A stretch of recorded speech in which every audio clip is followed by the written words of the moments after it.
और चलिए शुरुआत करते हैं सुपरफास्ट खबरों की। जम्मू कश्मीर में एक बार फिर से आतंकियों और सुरक्षा बलों के बीच मुठभेड़ चल रही है। यह मुठभेड़ कुलगाम के रेटवानी इलाके में हो रही है।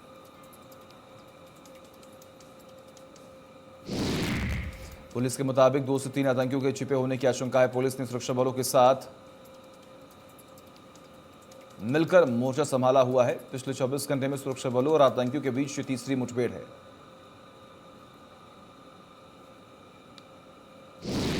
पीसीसी चीफ गोविंद सिंह ने आरएसएस प्रचारक निब्बाराम का नाम लिए बगैर ही उन पर निशाना साधा। डोटासरा ने कहा कि एक व्यक्ति कानून से भागता फिर रहा है, कानून का राज कायम हो, वो ये नहीं चाहते हैं।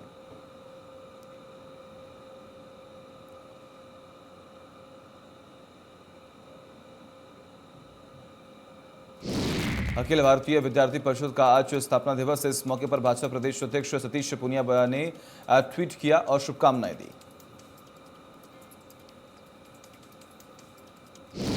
जयपुर में जेटी के प्रवर्तन दस्ते ने बड़ी कार्रवाई की और करतारपुरा नाले के बहाव क्षेत्र में अतिक्रमण हटाया।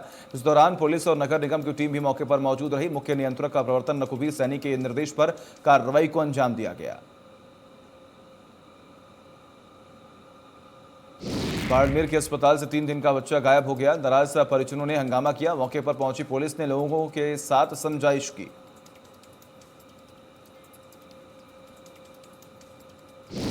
बाड़मेर के सेडवा उपखंड एक व्यक्ति का शव उसके कमरे से मिला। कमरे से जब बदबू आने लगी तो लोगों ने पुलिस को सूचना दी। पुलिस मौके पर पहुंची और मृतक के परिजनों को मामले की सूचना दी गई। कोटपुतली में बाइक की चोरी करने वाले आरोपी की अचानक तबीयत खराब हो गई और उसकी मौत हो गई। पुलिस ने आरोपी को बाइक चोरी मामले में पकड़ा था।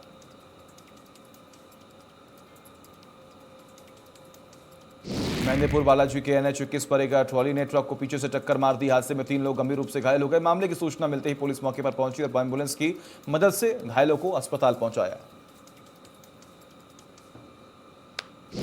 बूंदी नगर परिषद के बाहर सफाई कर्मी महिलाओं ने जाम लगाया था। मामले में नगर परिषद आयुक्त महावीर सिंह सिसोदिया कंट्रोल रूम का फोन नहीं उठा रहे हैं। सफाई कर्मी महिलाओं ने बकाया वेतन दिलाने की मांग की है।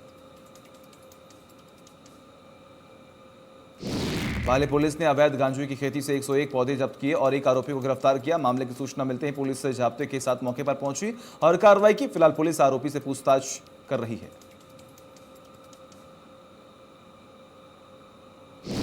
खबर दोसा के बांदीकुई से है, जहां अंतर्राज्यीय नकबचन चोर गिरोह का पुलिस ने पर्दाफाश किया है। 2 चोरों को गिरफ्तार किया। आरोपियों ने एक दुकान में चोरी की वारदात को अंजाम दिया था। पुलिस ने आरोपियों से कई गाड़ी बरामद किया। भरतपुर के एसपी ऑफिस में महिलाओं ने पहुंचकर गांव में अवैध शराब की बिक्री बंद करवाने को लेकर जमकर विरोध किया और एसपी देवेंद्र बिश्नोई को ज्ञापन भी सौंपा।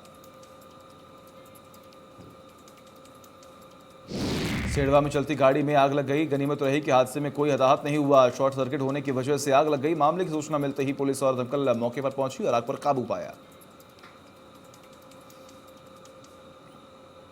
नसीराबाद के नगर पालिका हाउसिंग बोर्ड में लोग पिछले 3 महीने से पीने के पानी को तरस रहे हैं। लोगों ने इंडिया न्यूज को बताया कि हर उच्च अधिकारी तक को लिखित में शिकायत दी गई, बावजूद इसके क्षेत्र में जल आपूर्ति सुचारू नहीं हुई है।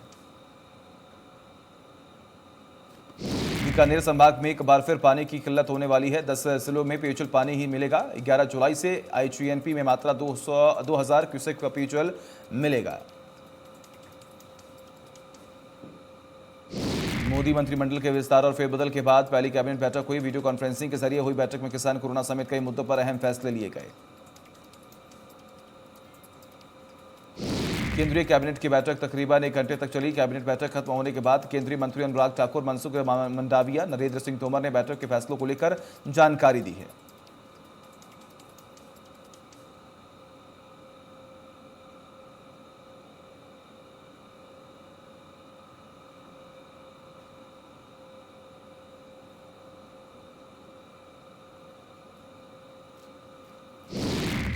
केंद्रीय स्वास्थ्य मंत्री मनसुख मंडाविया ने बताया कि हेल्थ सेक्टर में अहम फैसला लिया गया। कोरोना की तीसरी लहर से निपटने की तैयारी की जा रही है। 20,000 नए ICU बेड को तैयार किया जा रहा है। उन्होंने कोरोना के खिलाफ जारी जंग के लिए इमरजेंसी पैकेज पर फैसला लिए जाने की भी जानकारी दी। उन्होंने बताया कि कोरोना के लिए 23,123 करोड़ का इमरजेंसी हेल्थ पैकेज बनाया गया है। केंद्रीय स्वास्थ्य मंत्री ने बताया कि सेंट्रलाइज्ड सिस्टम के जरिए से कोविड की मॉनिटरिंग की जाएगी। अगले 9 महीने में कोविड के लिए सभी हेल्थ केयर स्टूडेंट्स काम करेंगे। 736 जिलों में बच्चों के लिए आईसीयू बनाए जाएंगे, जिसमें 20,000 बेड्स होंगे। स्वास्थ्य मंत्री ने कहा कि यदि कोरोना केस बढ़ने पर एक फील्ड अस्पताल की जरूरत होगी। ऐसे में 5,000 बेड और 2,500 बेड वाला अस्पताल बनाया जाएगा। अगले 9 महीने में 10,000 लीटर ऑक्सीजन स्टोरेज सिस्टम को मजबूत किया जाएगा। कैबिनेट में लिए गए अहम फैसलों के बारे में स्वास्थ्य मंत्री ने आगे कहा, जिला स्तर पर 1 करोड़ दवाओं को उपलब्ध करवाया जाएगा, जिससे कोरोना की किसी भी संभावित लहर से बचा जा सके। मोदी कैबिनेट में शामिल नए मंत्रियों ने संभाला कार्यभार। स्वास्थ्य मंत्री मनसुख मंडाविया, रेल मंत्री अश्विनी वैष्णव और अनुराग ठाकुर समेत कई मंत्रियों ने शुरू किया काम। मंत्रिमंडल में शामिल हुए हैं 43 नए मंत्री। देश के नए रेल मंत्री अश्विनी वैष्णव ने मंत्रालय का कामकाज संभाला। उन्होंने पीयूष गोयल की जगह ली। अश्विनी वैष्णव ने कहा कि रेल क्षेत्र में पहले 67 वर्षों में शानदार काम किया है। नए रेल मंत्री अश्विनी वैष्णव ने अपना कार्यभार संभालते हुए मिनिस्टर ऑफिस में अधिकारियों और कर्मचारियों के काम करने का समय बदल दिया है। रेल मंत्री ने स्टाफ को 2 शिफ्ट में काम करने का आदेश दिया। पहली शिफ्ट सुबह 7 बजे से शुरू होकर शाम 4 बजे तक खत्म होगी। दूसरी शिफ्ट दोपहर 3 बजे से शुरू होकर मध्यरात्रि में 12 बजे तक चलेगी। अनुराग ठाकुर को सूचना और प्रसारण मंत्रालय की जिम्मेदारी सौंपी गई है। पदभार संभालते हुए अनुराग ठाकुर ने कहा कि प्रधानमंत्री ने मुझे जो जिम्मेदारी दी है और जो विश्वास व्यक्त किया है, उस पर खरा उतरने का हर संभव प्रयास करूंगा।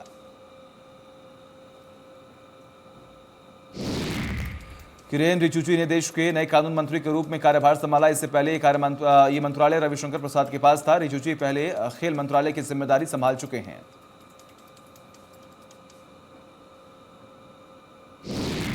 हरदीप पुरी ने पेट्रोलियम मंत्री के रूप में कामकाज संभाल लिया है। इसके साथ उनके पास शहरी विकास मंत्रालय की भी जिम्मेदारी है। हरदीप पुरी ने पहले धर्मेंद्र प्रधान देश के पेट्रोलियम मिनिस्टर थे।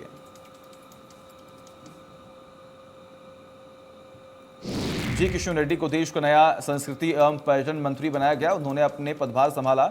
इससे पहले प्रहलाद पटेल के पास सांस्कृतिक मंत्रालय की जिम्मेदारी थी। महाराष्ट्र के पूर्व मुख्यमंत्री नारायण राणे को भी कैबिनेट में जगह मिली है। उन्हें एमएसएमई मिनिस्ट्री दी गई है। इससे पहले यह मंत्रालय नितिन गडकरी के पास था।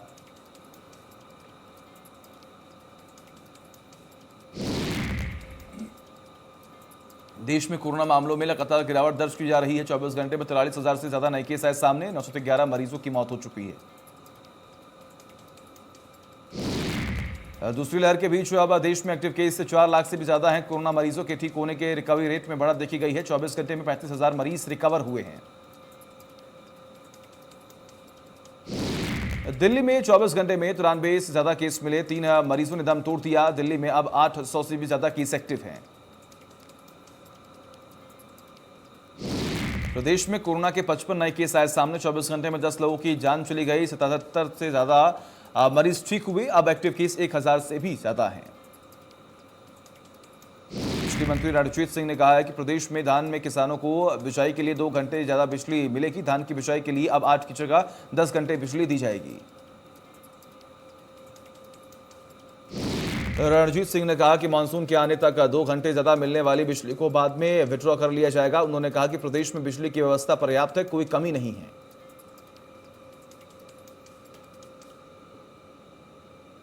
उन्होंने कहा कि बुधवार 7 जुलाई को हरियाणा में एक दिन में 12,125 मेगावाट बिजली खपत हुई है, जो अब तक रिकॉर्ड है। विभाग की तरफ से कोई पावर कट नहीं है। मेंटेनेंस की वजह से थोड़ी देर बाधित होती है।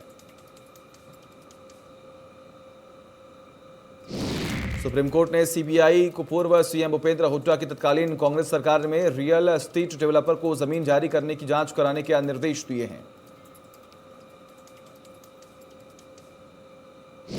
केंद्रीय मंत्रिमंडल विस्तार को लेकर कांग्रेस के बयानों पर गृह मंत्री विष्णु ने पलटवार किया। विष्णु ने कहा कि यूपी सरकार में कितनी बार मंत्री बदले जाते हैं, सुरजेवाला को अपना इलाज कराना चाहिए। दरअसल सुरजेवाला ने केंद्रीय कैबिनेट विस्तार को पर ट्वीट के जरिए तंज कसा था। सुरजेवाला ने ट्वीट कर लिखा था कि खराबी इंजन में है, लेकिन डिब्बे बदले जा रहे हैं।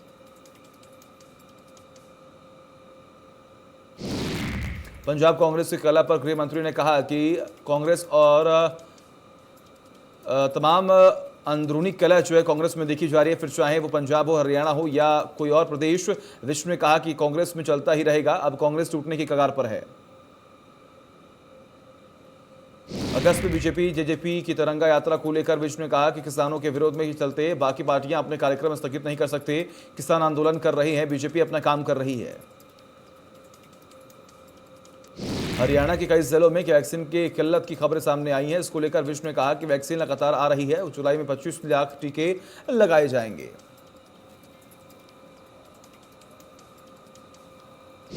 नूंह से विधायक आफ्ताब अहमद ने बीजेपी नेताओं के बयानों को लेकर नाराजगी जाहिर की है। आफ्ताब अहमद ने कहा कि बीजेपी के नेता समाज को बांटने की कोशिश के चलते विवादित बयान दे जा रहे हैं। विधायक आफ्ताब अहमद ने पहले खेड़ा खलीलपुर प्रकरण में इंडुरी गांव में हुई पंचायत में बीजेपी नेताओं के विवादित बयान और हाल ही में पैटौती में हुई पंचायत में दिए भाषणों का जिक्र किया।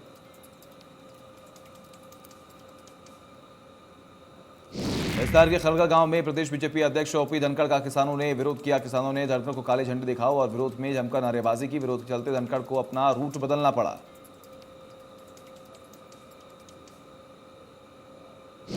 ओम प्रकाश धनखड़ को हिसार के मिल गेट एरिया में एक निजी कार्यक्रम में शामिल होने आना था। मैयर टोल पर विरोध के डर से धनखड़ के खरगढ़ से निकलने का प्लान किया, लेकिन वहां भी किसानों ने उन्हें घेर लिया। आधे से ज्यादा देश में पेट्रोल की कीमत 100 रुपए का आंकड़ा पार कर चुकी है। 2 दिन लगातार बढ़ोतरी के बाद आज पेट्रोल डीजल की कीमत स्थिर नहीं है।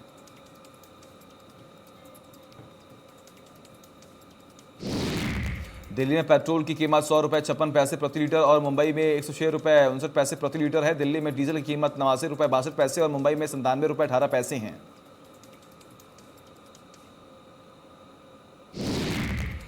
प्रधानमंत्री नरेंद्र मोदी ने भीड़भाड़ वाले स्थानों पर लोगों को उनके कोविड-19 के नियमों का पालन न करने पर चिंता जाहिर करते हुए कहा कि लापरवाही के लिए कोई जगह नहीं होनी चाहिए। एक छोटी सी गलती के दूरगामी परिणाम हो सकते हैं। पीएम मोदी ने चिंता जाहिर की है।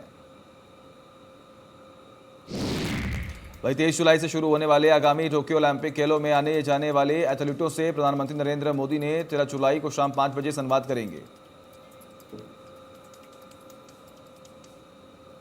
ओडिशा के मुख्यमंत्री नवीन पटनायक ने राज्य से टोक्यो जाने वाले एथलीटों के लिए जननकद पुरस्कार की घोषणा की। पटनायक ने कहा कि जो खिलाड़ी 23 जुलाई से शुरू होने वाले आगामी ओलंपिक खेलों में पदक हासिल करेंगे वे नकद पुरस्कार के हकदार होंगे।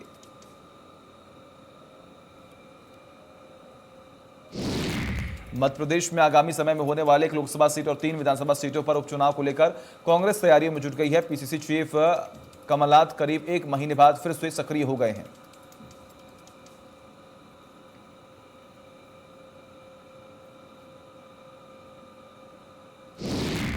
सीएम शिवराज के ऐलान के बाद स्कूल शिक्षा विभाग का आदेश, निजी स्कूल नहीं बढ़ा सकेंगे फीस। स्कूल संचालकों ने की आर्थिक पैकेज की मांग। 12 जुलाई से ऑनलाइन पढ़ाई बंद करने की चेतावनी।